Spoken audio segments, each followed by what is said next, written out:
Ugandans as we make that leap forward.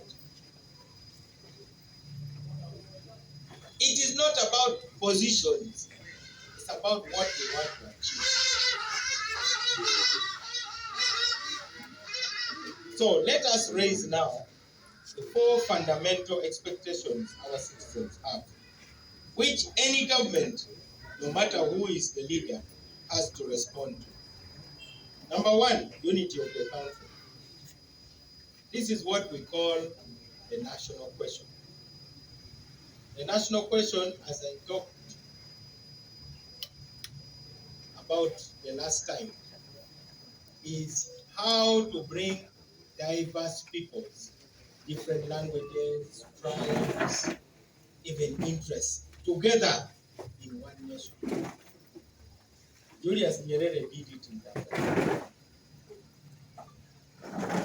How can you resolve the national question when politicians are fighting? The second is to ensure peace, security, and tranquility. The third is to ensure economic advancement of the people. The fourth is to ensure democracy in all its dimensions. There is no likelihood that any political party will tell the electorate that it does not believe in unity, peace, development, and democracy. We can therefore assume that all leaders, irrespective of their political affiliation, would aim to work for these fundamentals.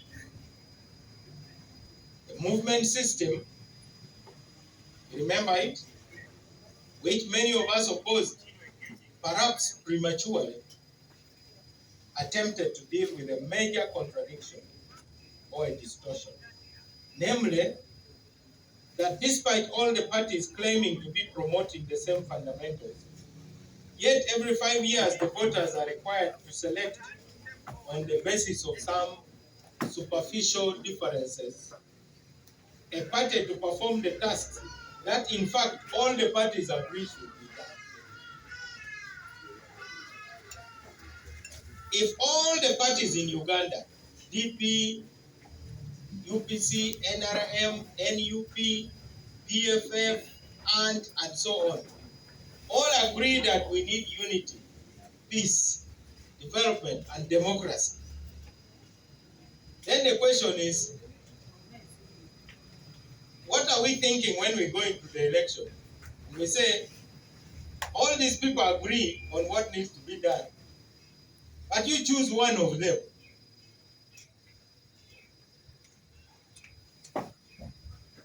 So, the movement system was based on putting aside the party labels in order to allow the electorate to choose the best individuals so that those individuals can then meet in parliament to discuss the details of the agreed tasks and then cooperate in getting it done. That is the reason why in 2022 we agreed to cooperate. Now, on corruption,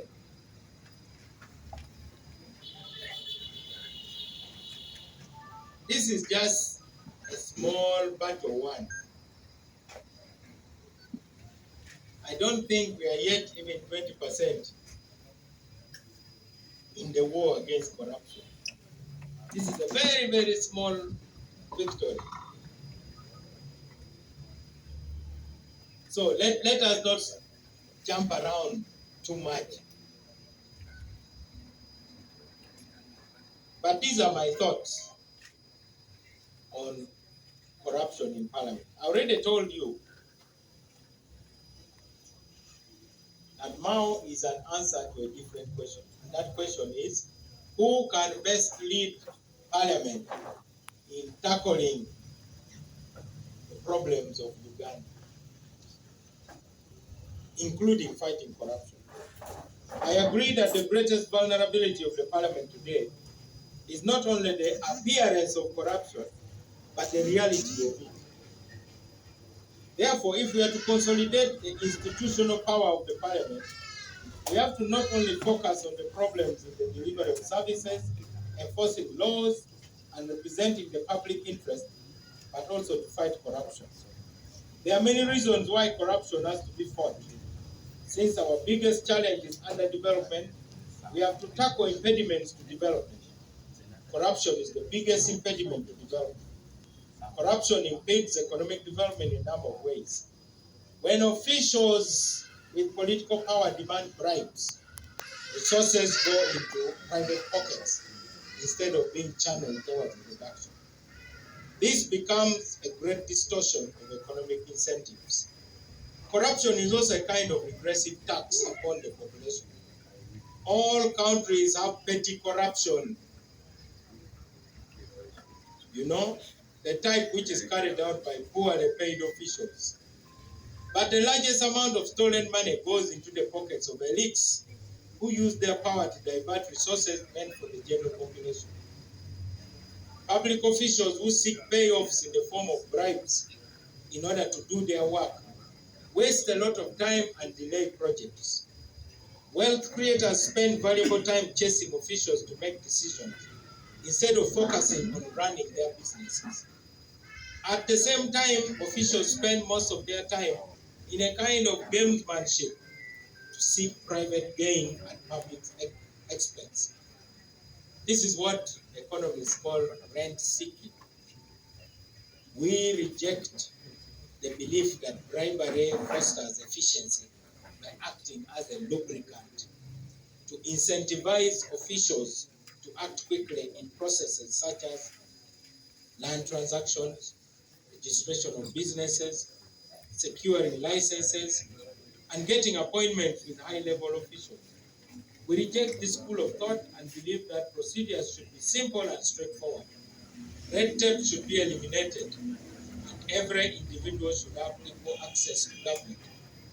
Corruption can also undermine political order, because where there is a general perception that officials and politicians are corrupt, the legitimacy of the government declines in the eyes of the common people, and the sense of trust that is critical if the state is to run will collapse. To borrow the word of President Trump, I am here to drain the swamp. We must stop the hemorrhage of public resources. That is the key task of the next Speaker of Parliament.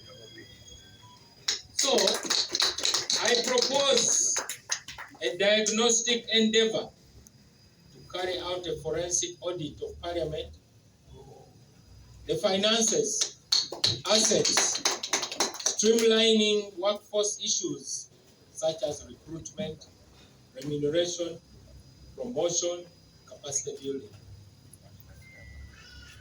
That is why today I celebrate our brave and public-spirited effort to stop individual power from overtaking institutional power in Parliament. Electing the right speaker for the right time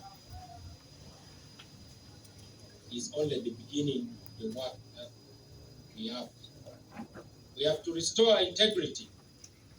That is why my candidacy is not simply a political challenge to the parliamentary status quo. It's a moral challenge. As the president said in Chakwazi, the final verdict is with the members of the 12th Parliament.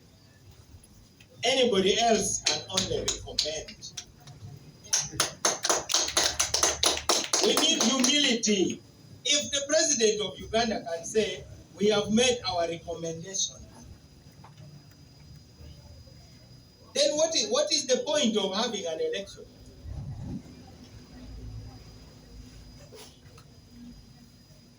But more importantly, power must be driven by purpose. The office of Speaker is very powerful.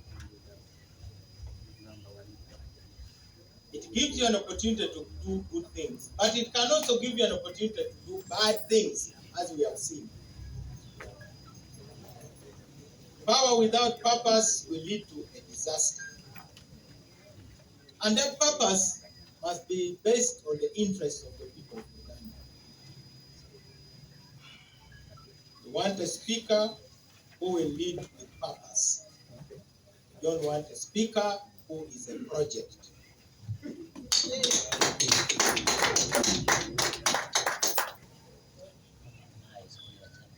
That is why we must insist that power must be our servant and not our master. I'm seeking this position for the purpose. Over the weeks, I've stated my record, I've stated my journey. I've outlined the charge of the position, and I've consistently declared the purpose for which I seek the position. Yesterday,